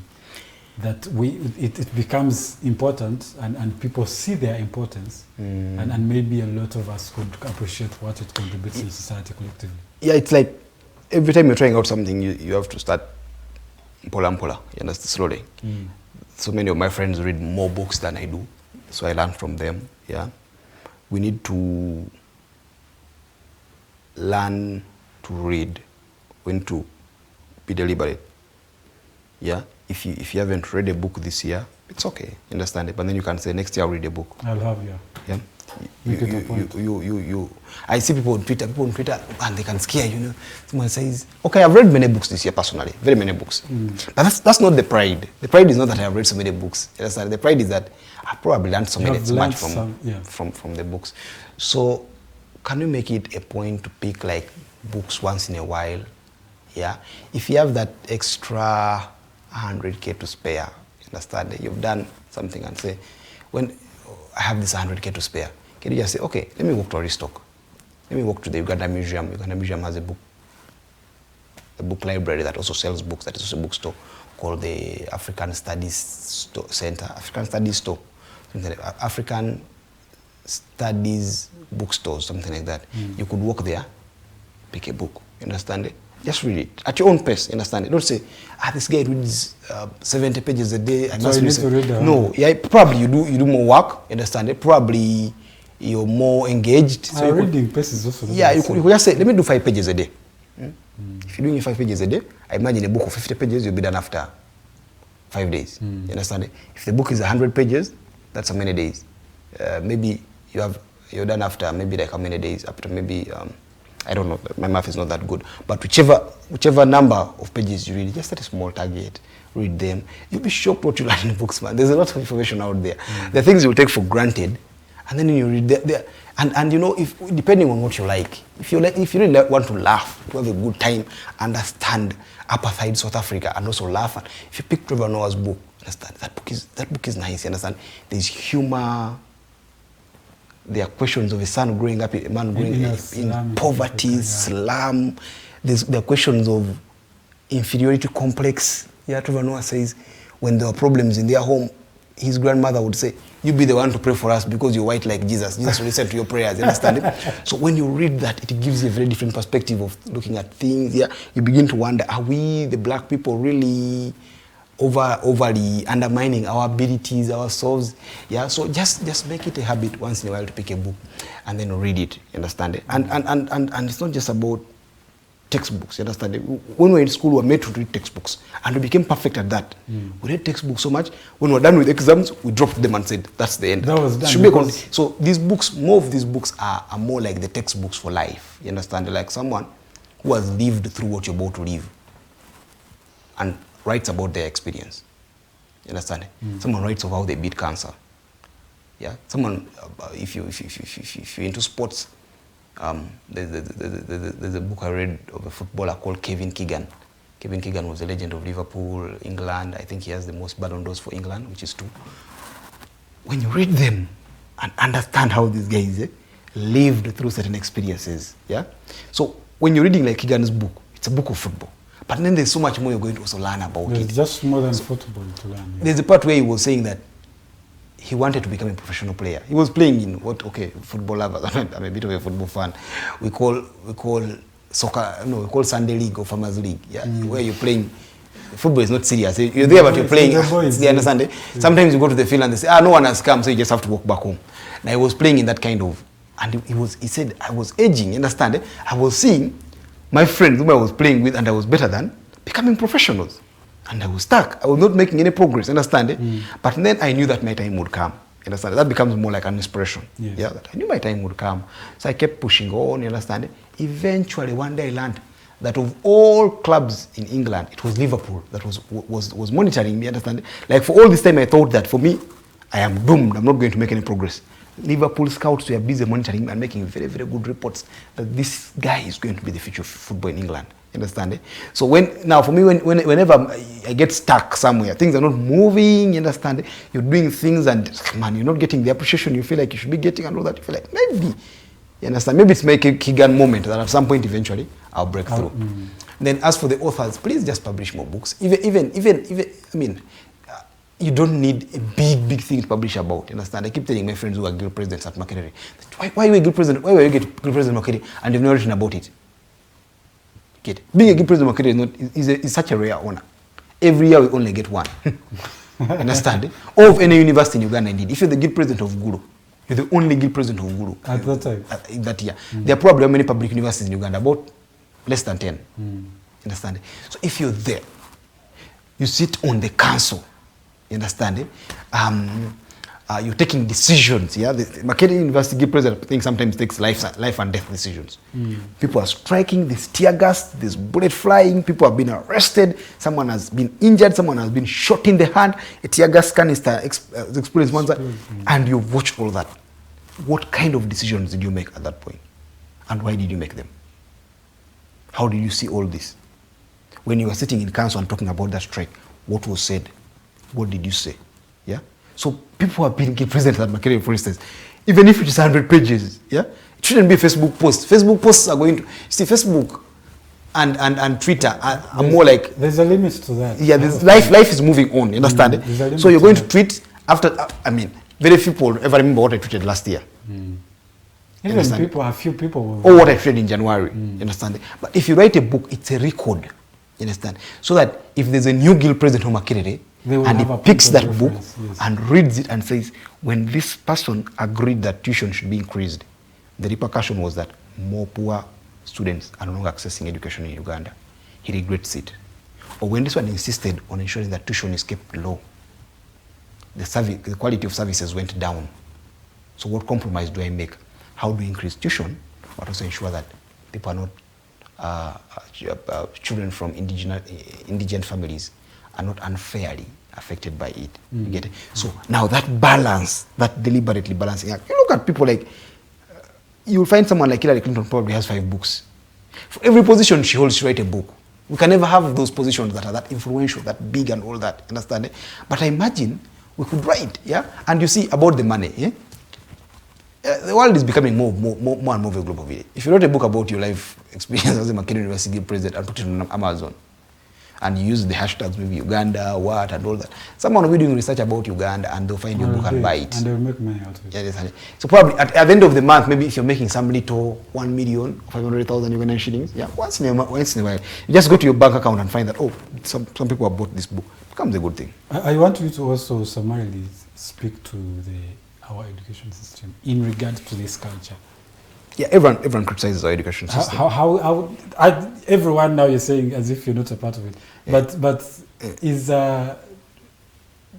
does it really reward this kind of thing, or does it even promote it in the first place, or shouldn't it? Because that should be the beginning. That when someone goes to school, they are at least even forced to understand culture as it is, to understand how societies work. Yeah, there's need for our education system to serve us more. Yeah, people have criticized it from other angles. I hear it's theoretical. I don't know much about that. You understand? I've actually talked to experts or people who know better than me who tell me that the education system curriculum is not that bad. That's good the way it is. It can produce a fine doctor. Yeah, it can produce a fine nurse. It can produce a perfect lawyer. Yeah, but I think, like I said, education shouldn't just be about the books. I am forever grateful to my parents that I was taken to a primary school that didn't have that. When I was much younger, in my primary school, we had subjects like Swahili. Yeah, okay, I don't remember it because when I went to high school again, the system broke. There was no Swahili there, but we had Swahili. We had fine art. Our fine art in primary was being taught by lecturers from Chambuko University. In primary? In primary. So they one time picked us and took us to, not even one time, often, I think it was like every last Friday of the month, we'd go to Chambuko University Art Gallery, and you watch and get inspired and say, wow. And we're just kids, we're just young kids, yeah? So I found that to have been education that was better. Understand that kind of taught me so many things in life. We had music classes taught by music teachers. Yeah. Now these are extra. They were considered extracurricular activities, though my school kind of inculcated them in the teaching, in the syllabus of my school. But then, I don't know why, maybe because of resources, but okay, we can't blame resources all the time. Our education system doesn't have those generally. Our education system makes me go through a school and never read about Kapchorwa. You get it? So our education system needs to serve us better. It needs to be about us. Appreciate us. You understand? Yes. Like I said, perhaps there should be need to deliberately study these places, get people writing books about them. So like how you'd read those books in literature and say, we are reading this novel, we are reading that novel. You understand? Can there be geography classes? Can there be SST lessons that I studied in Kampala, I studied at St. Francis in Tida. So we'll draw the map of Kampala, say Machindi Division, Nakawa Division, Kawempe Division, Central Division, you understand? Rubaga East, I think there's Rubaga East and West. Yes. Now, can I know Rubaga? But while I may not know the map of Kapchorwa, can I know who are the people in Kapchorwa? What their economic activities What are? is the culture? What is the culture there? You understand? Yeah, that I understand everything about the horror of Uganda or the Bafumbira, understand? So that me who is from northern Uganda, I'll know that, oh, there's a group of people called the Bafumbira. They live somewhere in the districts of the hills of Rwenzori, you understand? So what do they do? What is their cultural life like? Can I know more about all the culture, the kingdoms of Uganda? Understand? And it should be deliberate. For me, I always say that things should be deliberate. If for instance, we learned that in school, that is very important to begin to appreciate ourselves more. If I read more about Ibingira, I think the only thing I was taught about Ibingira in high school and primary is that he designed the Ugandan flag. Yes. But there was much more to his story. You understand? And it's not here. I think a lot of people just remember Ibingira for that because of the primary education. Yeah. Can we teach ourselves more of these? You understand? Okay. Can we get people to write books about these guys? Okay. Let's not get people. Can Rogers and Toko say, can you write these books about Ibingira? And say, I'll write a book about Ibingira that a 15-year-old knows the story of Ibingira beyond designing the Ugandan national flag. And if I did that, is there a way we can sit as at the end of the year or at the end of a decade as a country and say, we have so many books, which of these books do we absorb into our curriculum? You understand? That you never can ask a question on Ibingira that is beyond designing of the national flag.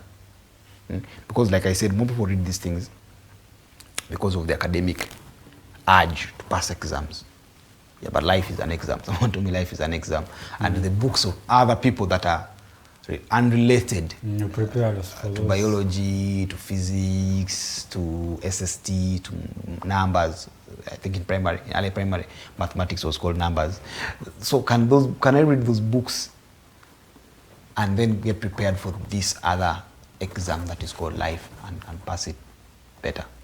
Yeah, so there's need for reform. I don't think it's an overhaul, because that's what I hear they're trying to do. They overhaul the system, which may be welcome. They know better than me. I always respect experts. When I go to a salon and the guy asks me, how should I trim your hair? I told you that you're the expert. You should tell me how you should trim my hair, and then we can discuss. Now, for me, that's what I think should be done. Yeah, like we need to get more and more of our people saying, yeah, I need to read, understand? So we create a sense of curiosity in them, a sense of urge, not fulfillment. That if you're done with school, you're finished. No, they said when you get to the top of the mountain, you realize that there are more mountains to climb. Not when Nelson Mandela. Yeah, it's on the beginning. Yeah. So we need to get to that. When you get to that point, I think be a much better country. Okay. Thank you so much, Godwin Toko. I think that literally concludes our discussion on reading and literature. There's literally less than about 10 minutes or less for us to conclude this show. But in that, I want to get your just thought about what is going on in the DRC and what our good tweeting in general has made of what is going on in the DRC. What is your thought about that one? The DRC is complicated. And I had in the western part, ethnic conflicts, in the eastern are the rebels. What is left of this one? The DRC is complicated. Let me just say, they're very complicated. I have read a number of books on the DRC. There's one called Why Comrades Go to War. The authors have very hard names that I can't even pronounce. There's one called Dancing in the Glory of Monsters. It's by Jason Steen. There's another one called In the Footsteps of Mr. Coates. It's by the famous Michaela Wrong. Michaela Wrong is known for writing It's Our Turn to Eat, Do Not Disturb. She has written a book on most East African countries. So Do Not Disturb is on Rwanda. In the Footsteps of Mr. Coates is on the DRC, Mobutu era, as it was winding up. There's another one called It's Our Turn to Eat, which is corruption in Kenya. I Didn't Do It For You, which is a small book about a country called Eritrea. Yeah, I think those are the four. Then there's a book called Borderlines, which is a fictional book, and I've read all those books. Now, I think it was wrong for General Muhoozi to tweet about the DRC that way, from all perspectives. You understand? Entirely wrong. Let's not sugarcoat things. If you are a leader of a country, and he is a leader in Uganda, you should, before he tweets out, you should bear in mind many factors, including the lives of Ugandans in the DRC. Yeah? A tweet by a Ugandan leader can put in jeopardy the life of every single Ugandan in the DRC. It can put at stake our diplomatic relations. It can put at stake our economic interests in the DRC. I have not held very big leadership positions in my life, but what I've learned about being a leader is that sometimes you just need to keep quiet. Let things be sometimes. Taiwan and China have had that frosty relationship. And America has a policy that is called strategic ambiguity. It's ambiguous. We don't know what we are doing. It's just there, understand it? We shall talk when we must talk. We shall keep quiet. Like, we don't know. We shall just be there. We shall just watch these things. Understand it? In their dealing with Taiwan. If you ask them, is it a country? They're like, it will depend. You understand it? Everything. We don't have an answer. So nothing is defined. Yeah, it's just there. Strategic ambiguity. I find that very good. Understand it? Because you don't want to annoy China. But also, you want a relationship with Taiwan to continue and all that. So I find it very, very good that Uganda seems to be doing well on most of these things. I am so against the aggression of Russia into Ukraine. I think like that should be condemned at a personal level. But I understand Uganda, knowing that it has business interests with Russia, it has diplomatic interests with the West that it must protect. It is better that when a vote comes to the UN General Assembly, you abstain. And they've done that. You understand it? So for General Muhoozi to take sides in some of these conflicts, I think it is wrong. I think it is appalling. Unless, of course, he can prove otherwise, which the tweets don't. You understand? It just takes a position. So let's say the M23 are fighting for the Tutsis. Yeah? The M23 themselves don't say that. Yeah? They don't say we're fighting for the Tutsis. They say we're fighting because we want to protect people. You understand? Some of the areas they control have more than Tutsis. Now, the ethnic undertones have been a very, very big factor in the Eastern Congo conflicts since time immemorial. And what I've come to appreciate more and more with time, there's a book I'm reading currently. It's also by Jason Steens. Jason Steens worked for the UN and he has a research institute that is based in Eastern Congo. The book is called The War That Doesn't Say Its Name. It's a 2022 publication. It's a very, very interesting book on the DRC. Very, very interesting. So when I was reading that book, the first thing I got to appreciate is that, man, I don't know. You get it? Sometimes you think you know until you get to know. Then you're like, oh, I didn't know. Yeah, there's a friend of mine who tweeted, it's called Jordan. Jordan tweeted yesterday and said that when I look at my old pictures, I sympathize with those who loved me back then. You understand? It was really bad. But when you read Jason Steen's book, he's tracing the history of the Congo. Yeah, it shows you how Mobutu was able to keep Congo without the conflicts in the Eastern Congo. There were conflicts, but they were minimal. You get to appreciate that there are so many underlying factors. It's easy to blame Rwanda. It's easy to blame Uganda. But it's just more than those two. There's more than those two. You understand? He says the war in Eastern Congo probably grabs more headlines in Ugandan, Rwandan, or Kenyan newspapers than to grab newspapers in Kinshasa. See, when you measure the distance from Kinshasa, from Goma to Kinshasa, and then from Goma to the border with Uganda and the border with Rwanda, you get to see, you get to appreciate the problem with the DRC. You get it? That for me, I've come to appreciate that the war in the DRC is going to continue for a very long time. Very, very long time. And the solutions are going to be tough. Yeah, they're going to be very, very tough solutions, which I don't think people are willing to offer right now. So, because that conflict is going to continue for a very, very long time, there are tribal undertones, there's the mineral interests, there is the influence of foreign countries, there is the weak Congolese state. Understand? The DRC has a very, very weak state, especially in the Eastern DRC. Because I've had also a feeling that most of the people, even the leaders of Congo themselves, are a problem to it. Yeah, because they might be actually the source of some of these. Yeah, there are stories of senior army officers working with the rebels. You understand? Because it is said, Jason Steen says that in the Congo, an average soldier earns, is it about $300, $200, which is very minimum money. But says that when you're on the battlefield, the allowances. You understand? When you are at the battlefield. At the battlefield. So they make more money. That if the soldiers ended the war, there would be no money. It's like them killing their source of income. That's one from the government. But also because the other factions, like if you made the area unstable, instead of people going to get mining rights from Kinshasa, they will get them from you. So when the guy mines, you tax, understand, and all that. So he says that because of the circumstances in Eastern DRC, it's like just like the war is going to continue for a very long time until these things are solved. And I think now that they've joined the East African community, I think the East African Community Secretariat has a very, very important role to play. They should just bring these countries together, you understand, and put them on a round table. Because while at the end of the day, people making money and all this, man, it's also disheartening to watch mothers carrying babies, mattresses on their back, crossing to Uganda all the time. Then as soon as they have settled, they're like, you go back, they're taken back, and they keep moving. Back, the cost of that war is being borne by the most vulnerable, you understand? Which is wrong. Yeah, and the poor causing conflicts in the DRC. You know, in 2003, there was an agreement that brought everybody together and said, all the rebel groups come and join the army and all that. It failed. That's why you're having what's happening in the DRC right now. So there was the CNDP, and then you have now the M23. Now, if you go back in time and say, where did we fail? Yeah, because when you make mistakes, the idea is that you learn from them.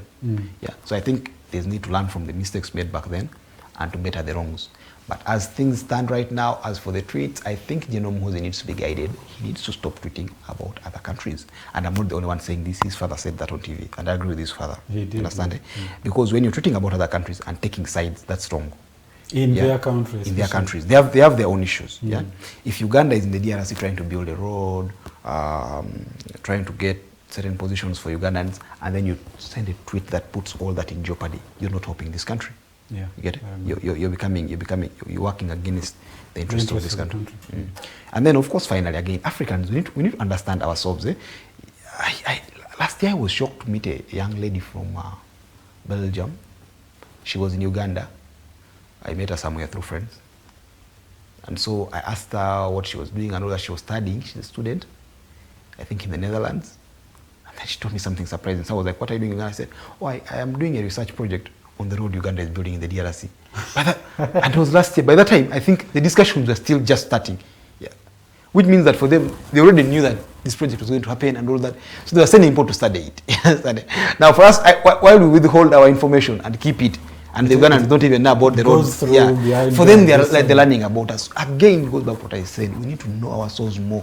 We need to write about ourselves more. We need to study ourselves more, and then get better as people. Okay. I don't know if I should give you to say parting shots just in a minute. No, just thank you guys for having me. I think this is a very good initiative.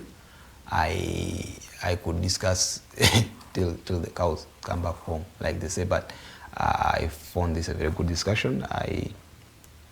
I hope that maybe some other time we'll have time to discuss other things and go in depth. Yeah, but the discussion has been good. Okay. Thank you so much. That is Godwin Toko for you. He's a gentleman I personally admire for a lot of things, which I will not tell you obviously. But he's someone I also look at in some particular areas because he has taken the initiative to learn and appreciate them. And he tries to also share the knowledge with us and other people in different platforms. And that is something that he should be commended for doing. And other than that, myself, Roger Studio, it has been an honor to be here today and to moderate this discussion. And thank you so much, Toko, for making time to be with us today. And for every one of you who has been with us through these 2 hours, thank you so much. May God richly bless you. Have yourselves a very good morning.